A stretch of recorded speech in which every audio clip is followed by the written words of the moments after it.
O Espírito Santo nos prometeu que estaria conosco todos os dias, até a consumação dos séculos. E Ele está com você nesse momento, te dando forças, colocando a sua alma ajustada no devido lugar, para que você continue crendo, porque dias melhores virão.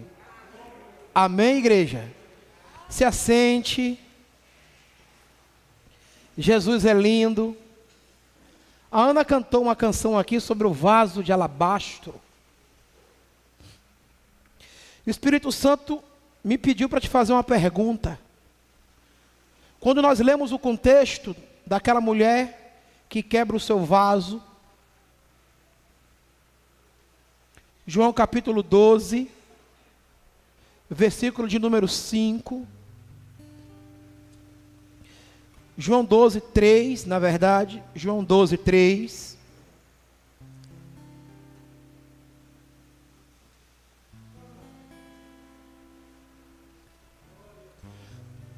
Os estudos apontam que o valor daquele bálsamo derramado era de 1 ano de serviço. Imagine você entregar 1 ano da sua vida de salário aos pés de Jesus. O Espírito Santo me mandou fazer a seguinte pergunta: o quanto você está disposto ou disposta a sacrificar para ficar bem com Jesus?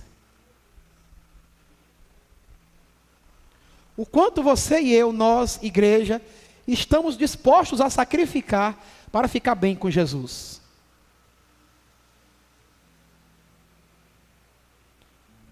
Existem vasos de alabastro dentro de nós, vasos de orgulho, de ignorância, de soberbas, de vaidades, que custam para nós renunciar. O quanto você está disposto ou disposta a quebrar esses vasos aos pés do Senhor? Existe uma canção que diz assim: quebra o meu orgulho, eu quero descer e mergulhar nas águas do seu amor, me purifica. Ó, agora que diz, ó, eu quero ser limpo. Agora, para ficar limpo, eu preciso descer. E os servos de Naamã, um rei, um homem de pompa, comandante do exército, um homem de moral, os servos de Naamã disseram assim: meu senhor, o que o profeta lhe disse não é nada tão difícil que você não possa fazer. Porque Eliseu, ele não recebeu Naamã. E Naamã ficou furioso. Porque quando Naamã chega nas portas da casa do profeta, ele diz: vai lá e manda se banhar 7 vezes no Rio Jordão.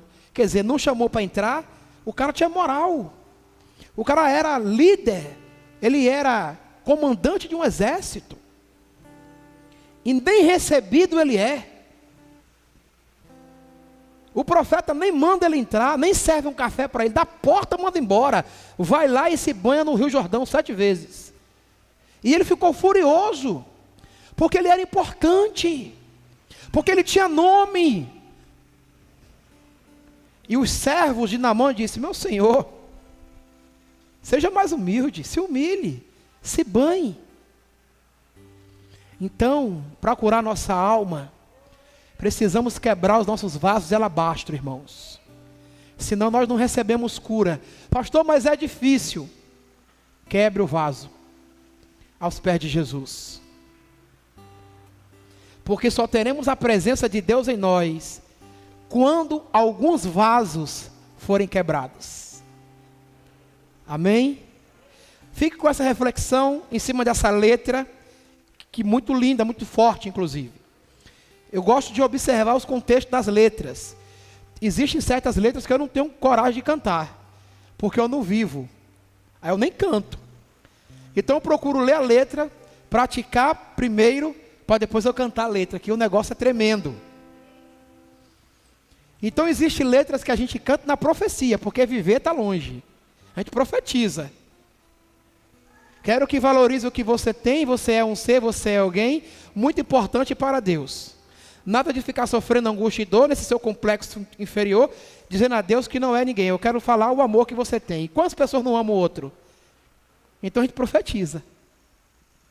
Ele está em você, o Espírito Santo se move em você, até com gemidos inexprimíveis. É uma profecia.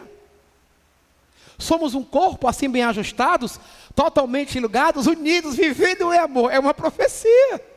Porque tem muita gente que não vive isso em nada. É uma profecia. Então a gente vai profetizando, até a profecia se cumprir na minha vida e na sua vida. Amém? Glória a Deus. Vamos profetizando. Isso. Glória a Deus. Eu quero falar hoje sobre prisões, irmãos. Eu estou estudando o livro de Filipenses. Eu não sei se dará tempo de terminar hoje, mas se não der tempo de terminar hoje, terminamos domingo que vem, sobre o livro de Filipenses. Então leia o livro de Filipenses durante toda essa semana. E eu quero falar sobre prisões. E o que nós estamos fazendo e quais são os resultados que nós estamos tendo dentro das nossas prisões. A definição de prisão é tudo aquilo que nos amarra, é tudo aquilo que nos aprisiona. É o ato ou efeito de reprimir, de impedir acessos. Isso é prisão, segundo o dicionário Aurélio. Então toda prisão, ela denota uma impossibilidade de agir. Toda prisão, ela denota uma impossibilidade de se movimentar. Mas eu quero perguntar para vocês, à luz do livro de Filipenses, quais foram os resultados que o apóstolo Paulo nos deu e nos ensina, estando ele em prisões? Nós sabemos que a pandemia nos colocou em prisões, sim ou não? Nos colocou. Muita coisa que nós não tínhamos o hábito de fazer, fomos, teoricamente, obrigados. Depois do obrigado, se tornou um hábito. Depois do hábito, vai se tornar uma cultura. Eu não consigo me ver mais comprando as coisas sem lavar primeiro, quando chego em casa, coisa que eu não fazia. Então eu comecei fazendo isso de forma obrigada. Depois se tornou um hábito, agora é uma cultura. Para mim já ficou normal as coisas chegarem em casa. Ontem eu fui fazer uma maionese, lavei a lata de óleo com água e sabão, limpou. Quase que eu coloco cloro na... Coisa que eu não fazia. Pode rir da minha cara, não tem problema. Eu lavei o ovo. O ovo da galinha. Eu falei, eu lavei e enxuguei o ovo. Pode rir. Eu não fazia, era ruim de eu fazer um negócio desse. Eu já tomei leite no peito da vaca, hoje eu não tomo mais. Então, coisas que que nós não tínhamos como hábito, se tornou obrigação, pelo tempo que vivemos, as prisões que vivemos. Na minha vida, hoje, já se tornou um hábito, uma cultura. Então, muita coisa hoje, eu faço de forma preventiva. Eu tenho certeza que muito de nós também. Já virou vício ou não virou? Você pega na mão de alguém, álcool. Pega no cartão de crédito, álcool. Entra no carro, álcool. Já virou vício. Nem perfume eu estou passando mais, estou passando álcool.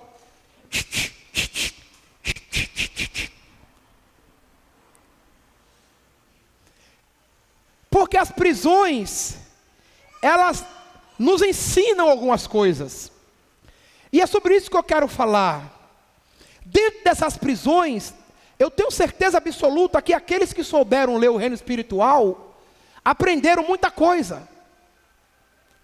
Então é possível, dentro de uma prisão, nós cantarmos, como Paulo cantou em Atos. Um passarinho, ele canta dentro de uma prisão, de uma gaiola. Então nós também podemos aprender com as prisões. E o que o livro de Filipenses nos ensina? Nos adestra dentro das nossas prisões. Podemos definir prisão emocional, prisões psicológicas, prisões temperamentais, e que às vezes agimos de forma que nós não queríamos, mas fazemos aquilo que não deveríamos. Por que fazemos assim? porque somos aprisionados em algumas áreas da nossa vida e produzimos comportamentos que não era para produzir. Mas o que o apóstolo Paulo nos ensina dentro dessas prisões? O que a igreja de Jesus pode aprender com a palavra de Deus? Como a igreja de Jesus pode caminhar dentro dessas prisões? E quais são os comportamentos que nós podemos gerar dentro dessas prisões para que possamos encontrar curas maravilhosas na presença do eterno Deus de Israel? Porque se nós fizermos as leituras corretas, em todos os momentos, em todas as ocasiões, Deus sempre está nos ensinando. Quem acredita nisso, diga amém. Então, quando nós abrimos a palavra de Deus no livro de Filipenses, capítulo de número 1. Filipenses, capítulo de número 1.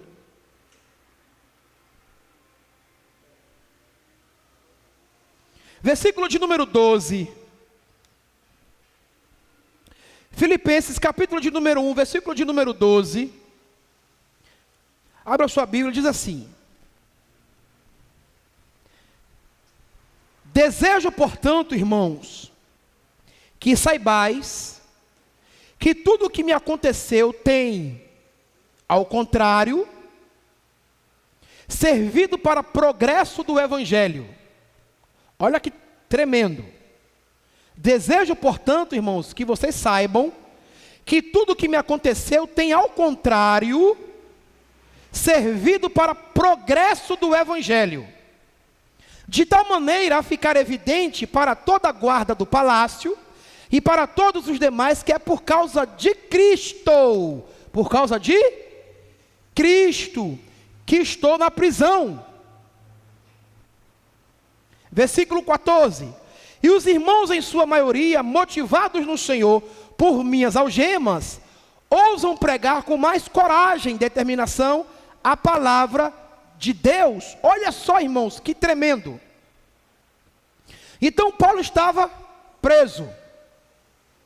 Porém, na prisão, ele afirma para mim e para você que o progresso do Evangelho foi notório para todos. Então aqui vai a primeira prerrogativa para mim e para você. Nas suas prisões, as pessoas se aproximam mais de Deus ou se afastam dele? Essas prisões emocionais, as nossas crises e as diversas disfunções da nossa alma, muitas vezes, queridos, elas não são justas. As nossas guerras, muitas vezes, elas não são lícitas. E elas se manifestam em nós, pela graça de Deus, para mostrar em nós o que precisa ser mudado, o que precisa ser transformado, o que precisa ser amadurecido.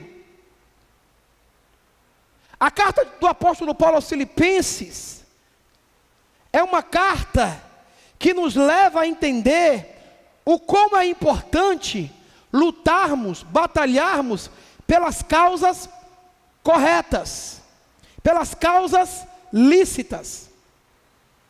E muitas vezes as nossas causas não são para o progresso e o crescimento do Evangelho, pelo contrário, são para escândalo do Evangelho, escândalo da igreja, deturpação da palavra de Deus. É notório vermos nas Escrituras que quando o apóstolo Paulo escreve, ele estava preso, estava encarcerado. Aliás, a vida deste homem, do apóstolo Paulo, foi uma vida de muitas lutas, de muitas prisões, por causa do Evangelho. O homem que batalhou afinco por causa do Evangelho, para que o nome de Jesus fosse glorificado, exaltado, e essa palavra, o Evangelho, chegasse nos mais longínquos lugares que poderia chegar. Quando nós lemos Atos 16, 23, onde é que ele estava? Na prisão. Olha comigo, Atos 16, 23. Presta atenção, os ambientes que o apóstolo Paulo estava.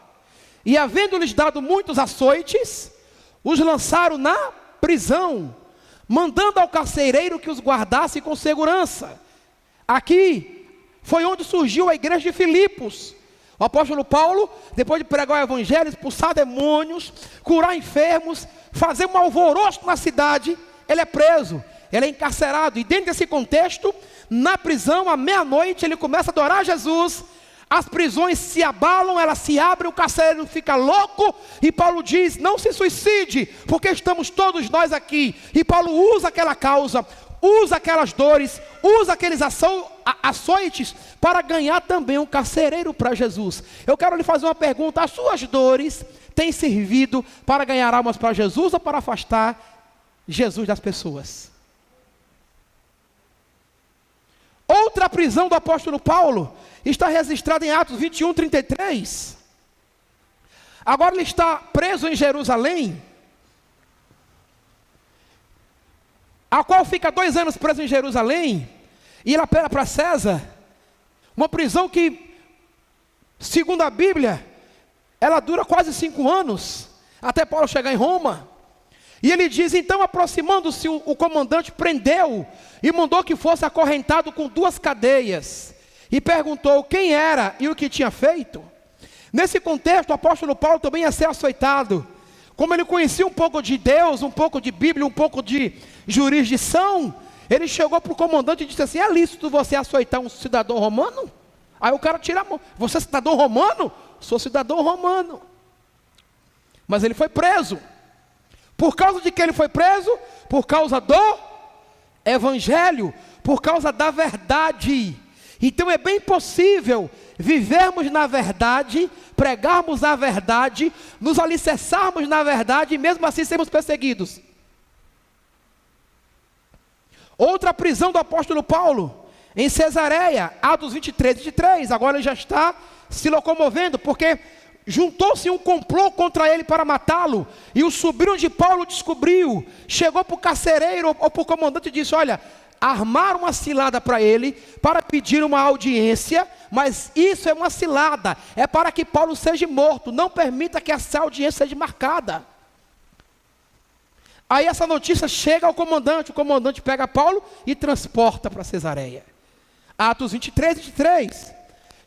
Chamando 2 centuriões, disse: aprontai para a 3ª hora da noite 200 soldados de infantaria, 70 de cavalaria e 200 lanceiros para ir até Cesareia. Paulo preso. O homem tinha moral, irmão. Olha só a guarda pessoal do homem, por causa do evangelho. Não trisca a mão nele. Tudo isso, Deus protegendo Paulo, para que não fosse morto. Porque a gente só morre quando Deus manda. Diga amém. Para segurar o homem. Outra prisão do apóstolo Paulo. Agora já está em Roma.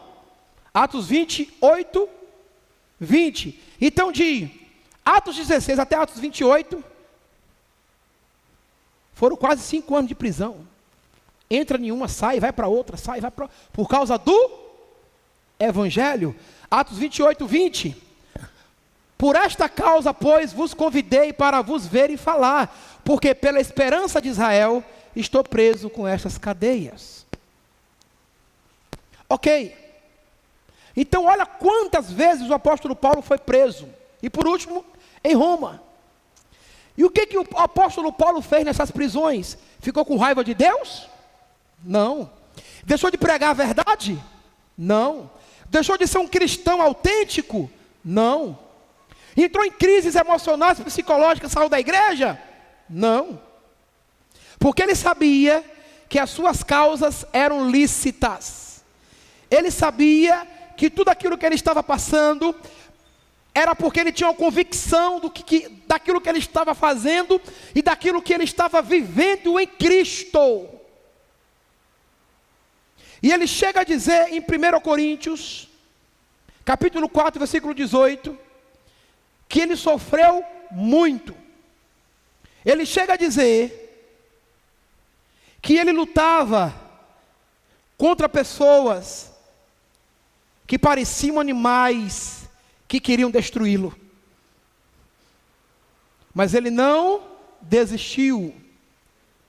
Então é fácil eu abrir a boca e dizer, em 2 Timóteo capítulo 4, a frase áurea dos heróis da fé: venci o bom combate, encerrei a carreira. É fácil, né?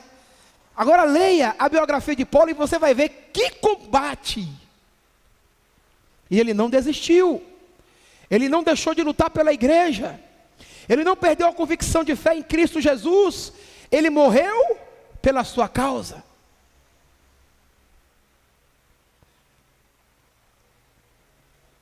Filipenses 1,13, Filemão 9,13, não precisa abrir, só estou dando aqui os endereços. 2 Coríntios 1, 8 e 9, esse eu quero ler com vocês, 2 Coríntios 1, 8 e 9.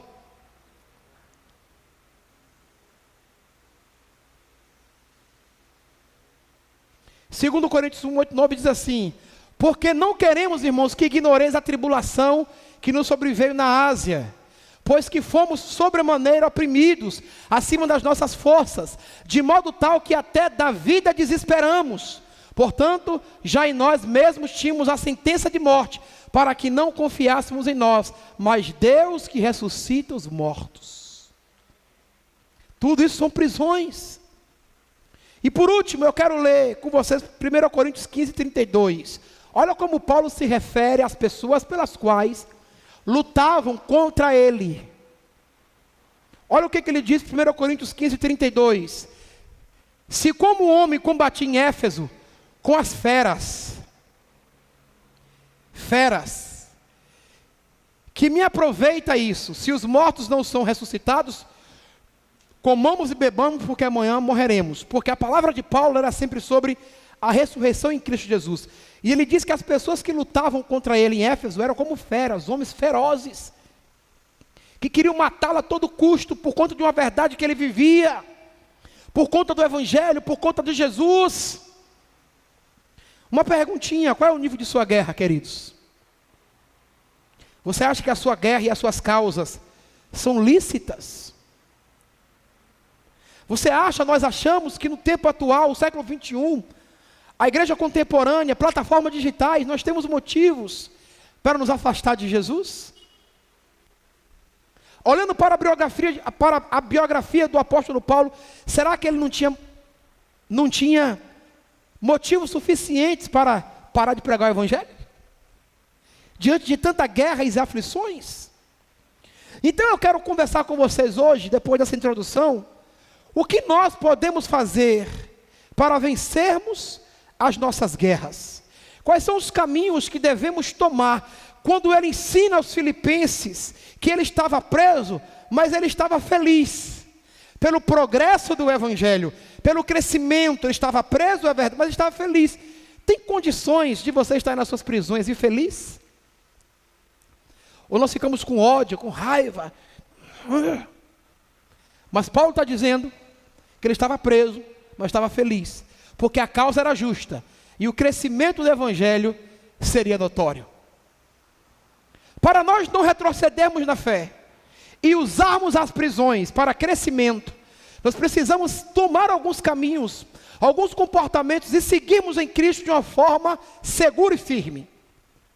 Como vencer então as prisões? Sem retroceder. Filipenses 1:12, 16 e 18. Filipenses, capítulo 1, versículo de número 12. E quero, irmãos, que saibas que as coisas que me aconteceram têm antes contribuído para o progresso do Evangelho. De modo que, se tornando manifesto a toda a guarda pretoriana e a todos os demais, que é por Cristo que estou em prisão. Versículo 16.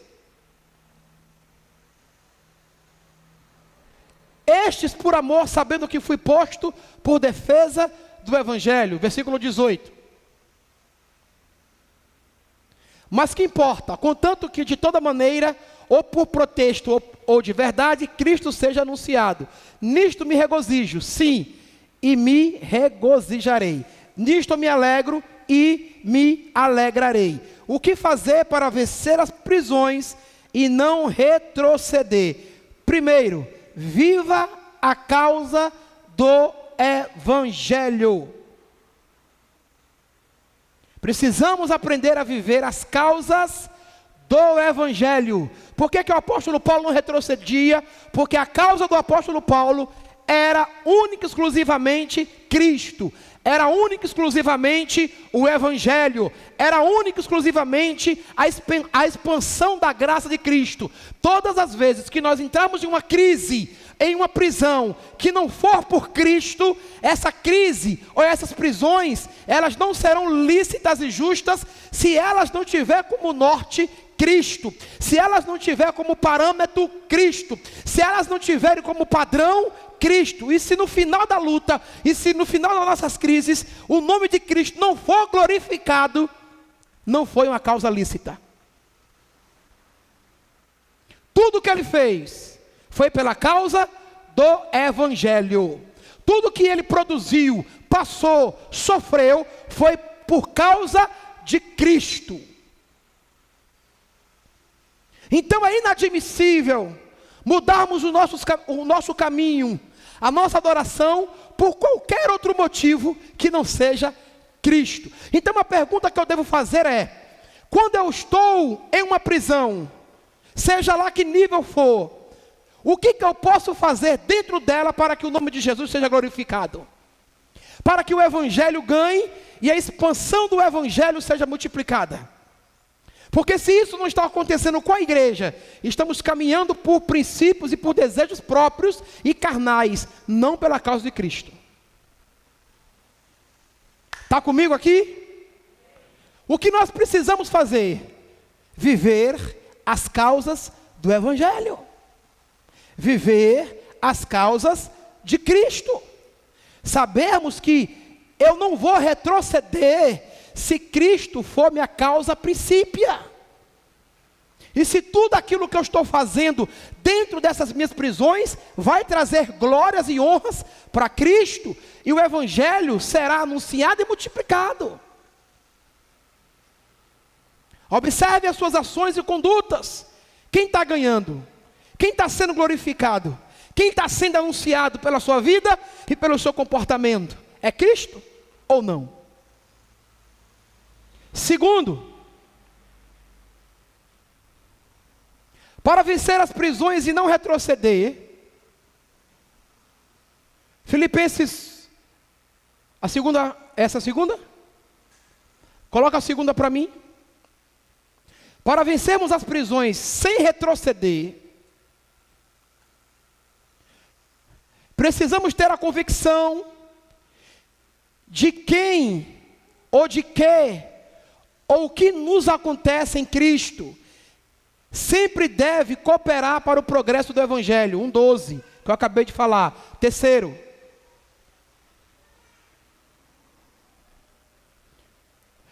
para vencer as prisões sem retroceder, é necessário reter as verdades espirituais. Você está retendo as verdades espirituais de Cristo em ti? Filipenses 3:1. Está retendo as verdades espirituais de Cristo em você? Ou quando você entra na crise ou nos problemas emocionais, ou seja lá qual for as prisões e qual esfera, o que vale é a sua palavra e não a de Cristo. O que vale são as nossas verdades e não as verdades de Cristo. Filipenses 3:1. Quanto ao mais, irmãos meus, regozijai-vos no Senhor. Não me é penoso a mim escrever-vos as mesmas coisas, e a vós vos dá segurança. Como que eu consigo vencer as prisões para que o nome do Senhor seja glorificado? Vivendo, mantendo firme as verdades do Evangelho. O padrão da minha vida deve ser as verdades do Evangelho. Em uma discussão, em um relacionamento, ou qualquer situação adversa, eu devo perguntar: o que Jesus pensa sobre isso? O que Jesus falaria sobre isso? E como Jesus resolveria essa questão aqui? Aí nós vamos para a palavra e vamos ler Jesus, o que Jesus ensinaria, o que Jesus nos daria como norte para fazermos aquilo que é correto e que o nome dele seja glorificado. Verdades inseridas em nós, verdades enxertadas em nós, produz crescimento do Evangelho, produz glorificação ao nome do Senhor e retém essas verdades no nosso coração, ou nos nossos corações. O que Jesus pensa acerca disso? O que Jesus pensa acerca de namoro, acerca de casamento, acerca de emprego? O que Jesus pensa acerca de família, acerca de sociedade, acerca de cultura, acerca de educação, acerca de política, acerca de empreendedorismo? O que Jesus pensa acerca da igreja? Eu tenho que ir para Ele. O que Ele pensa? O que Ele me diz? Aí eu vou inserir essas verdades em mim e produzir essas verdades. E aí o nome de Jesus será glorificado. Se isso não tiver inserido dessa forma, não é Deus, sou eu. Como diz a filha de Billy Graham, tiraram Jesus da educação, tiraram Jesus da política, tiraram Jesus da sociedade, tiraram Jesus de todos os lugares. E hoje estão buscando um modelo perfeito e não encontram. Filha de Billy Graham, um dos maiores evangelistas de todos os tempos. Então, para que as coisas deem certo e caminhem de forma correta, é preciso colocar Jesus lá. Jesus precisa estar na família, nos relacionamentos. Jesus precisa estar, as verdades de Jesus precisam estar no ambiente de empreendedorismo, no salário, no dízimo, nas ofertas. Jesus precisa estar lá. No louvor, na adoração, na palavra. Jesus precisa estar nesses ambientes. Ele precisa ser convidado a fazer parte. Quando você liga o computador, no que você assiste, no que você ouve. Ele precisa estar lá. Porque quando as verdades dele estão lá, o meu comportamento é como o padrão dos céus. E aí o nome do meu Deus é glorificado. Posso ouvir um amém? Quarto, não é isso? Coloca o quarto slide. Isso é discipulado, viu, queridos? Vamos aprender com Jesus. Como que eu faço nas prisões para vencê-las e glorificar o nome de Jesus? Para vencermos as prisões é necessário... É o quarto aí, né? Para vencermos as prisões é imprescindível que tenhamos convicção de que temos uma missão a cumprir enquanto aqui estivermos. Se você está passando por lutas, por provações, por angústias, não sei qual é o nome que você possa dar. Se você não entender que você é um propósito de Deus estabelecido na terra, você desiste. Você quer ver, irmãos, algo interessante? Todos vocês, a igreja que é fiel a Deus em tudo, está construindo um legado para futuras gerações, se Jesus não voltar antes, que pessoas que entrarão nessa igreja, que você nem sabe quem é. Você sabia disso? Quando você ora, quando você pega a sua Bíblia, sai da sua casa, eu vou pegar uma casa bem pertinho assim, para poder a gente ter como parâmetro. Quando o Paulo, a Solimara sai da casa deles, que é pertinho da igreja, e vem para o culto de manhã, eles estão construindo um legado para pessoas de fé que eles nem conhecem. Quando você dizima, quando você oferta, quando você primicia, quando você vem orar, quando você constrói uma família no altar, nós estamos construindo um legado de fé para Deus que a gente não sabe nem quem é que vai usufruir disso. Lembra do semeador que saiu a semear? Eu vou dar um testemunho de algo que eu recebi aqui quarta-feira. Ele completo eu vou dar na ceia. E a ceia será nos mesmos moldes que nós fizemos a última ceia, porque o apóstolo Edivaldo estará conosco aqui, lá de Colatina. Um homem tremendo de Deus, experimentado na batalha. E aí eu estava conversando com algumas pessoas que estavam trabalhando aqui na igreja, e me chegou uma senhora. Me chegou uma senhora e disse assim: fulano é desta igreja? Eu tomei um susto, porque ela chegou com a carta na mão. Eu falei: fulano? Mas o que a senhora queria com fulano? Ela disse: não, mas ele é da igreja ou não é? Eu falei, não sei, pode ser que seja, pode ser que não seja. É porque eu tenho uma carta para entregar para ele. Aí eu perguntei, mas essa carta diz respeito ao quê? Ela disse assim, diz respeito à Páscoa. Que essa igreja escreveu várias cartas e evangelizou. Não foi? Eu falei, foi. Essa carta chegou na minha casa. 3 meses depois, olha só. Essa carta chegou na minha casa e ela começou a chorar. E foi essa pessoa que escreveu para mim. Só que naquele momento, o meu marido estava indo para a UTI, minha casa estava uma bagunça. E quando eu li aquela carta, me renovei a fé, renovei-me na fé, criei esperança. Consolidei minha aliança com Jesus. E agora está tudo bem, meu marido voltou, está tudo certo, Deus curou ele. E eu estou aqui para agradecer. Porque a carta, o processo evangelístico que nós fizemos na igreja, foi que cada célula ficasse responsável para escrever à mão a carta e colocasse o nome.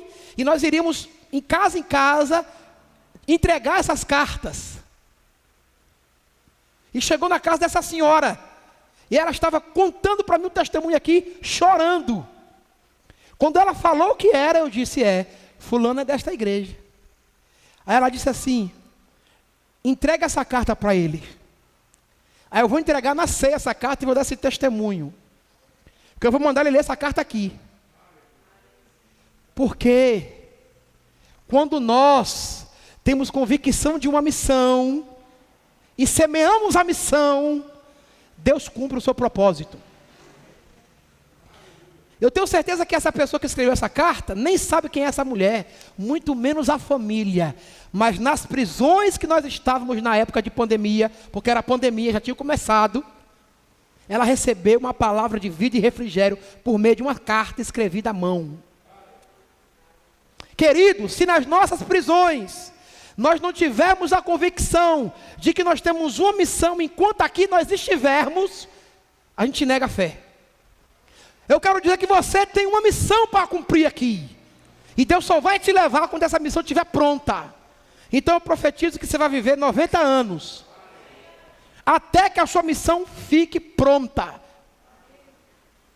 Eu conversei com alguns pastores e disse, a minha promessa nasceu. Que era Esté na época. Aí um apóstolo disse, ela já saiu do âmbito de promessa e entrou na esfera de missão. Agora você tem uma missão para cumprir. Construí-la no altar do Senhor até a sua maturidade. Você tem uma missão aqui, irmãos. Então as suas prisões, as suas causas precisam ser justas em Deus. Filipenses 1, 19 a 27. Olha o que o apóstolo Paulo diz para mim e para você. Quanto ao mais, irmãos, me alegro, porque sei que isto me resultará em salvação pelas vossas súplicas e pelo socorro do Espírito Santo de Jesus Cristo. Segundo a minha ardente expectativa e esperança, de que em nada serei confundido, antes, com toda a ousadia, Cristo será, tanto agora como sempre, engrandecido no meu corpo, seja pela vida, seja pela morte. Porque para mim o viver é Cristo e morrer é lucro. Só até aí, olha só que missão. Meu Deus, segura aí. Olha a visão do homem. Ele estava preso, tá, irmãos? Estava preso. Feliz na prisão, porque o evangelho estava sendo anunciado. Feliz na prisão, porque ele estava edificando a igreja de Filipos, trazendo a igreja de Filipos para a visão correta do evangelho. E ele diz, para mim o viver é Cristo e o morrer é lucro.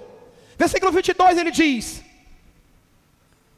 mas se o viver na carne resultará para mim em fruto de trabalho, não sei então o que eu vou escolher.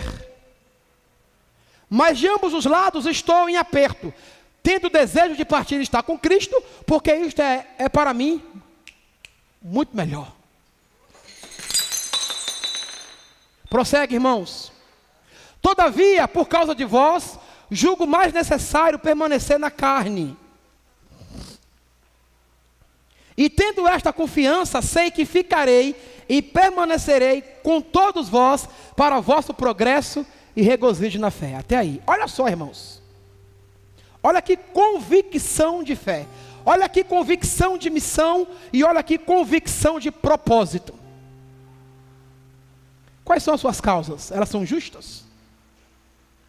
As suas causas servem para o crescimento do Evangelho? Você tem convicção de que você tem uma missão enquanto aqui nesta terra? E o último slide.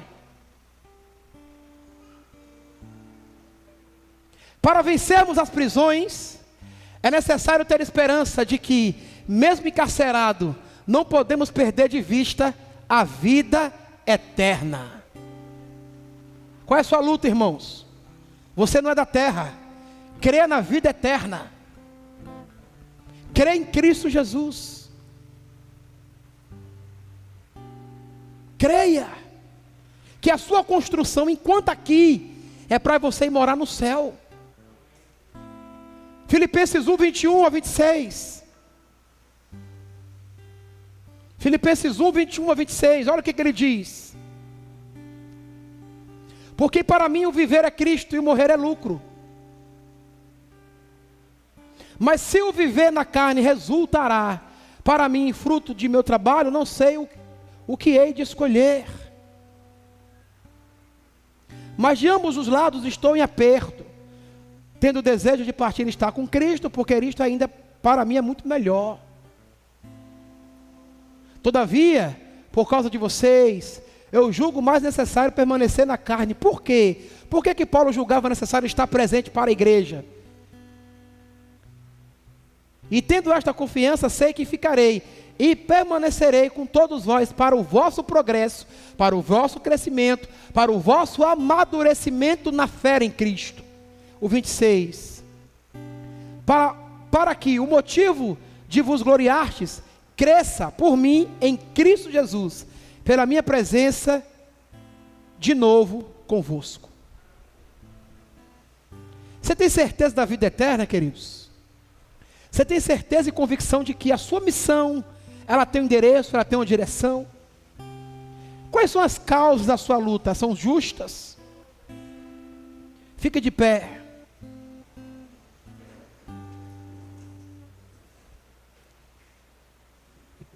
O apóstolo Paulo, ele diz em Romanos capítulo 8, 18: porque para mim tenho por certo que as aflições deste tempo presente não são para comparar com a glória que há de nos ser revelada. Existe uma glória a ser revelada para nós, filhos, que sabemos que às vezes entramos em prisão, mas nós temos uma missão. Nós temos que gerar um comportamento dentro dessas prisões, e esses comportamentos dentro dessas prisões é para a glória de Cristo. Precisamos aprender isso, queridos. Precisamos gerar isso, gestar isso. Porque se nada disso que eu falei aqui fizer parte da construção da sua vida, não é a Jesus que nós estamos servindo, é qualquer outra coisa, menos Jesus. Quais são as suas prisões? Não sei. Quais são as suas crises? Eu também não sei. Quais são os seus problemas atuais? Eu também não sei. Mas eu quero te dizer que em todas elas, o nome do Senhor precisa, por meio de você, ser glorificado. Vamos adorar Jesus.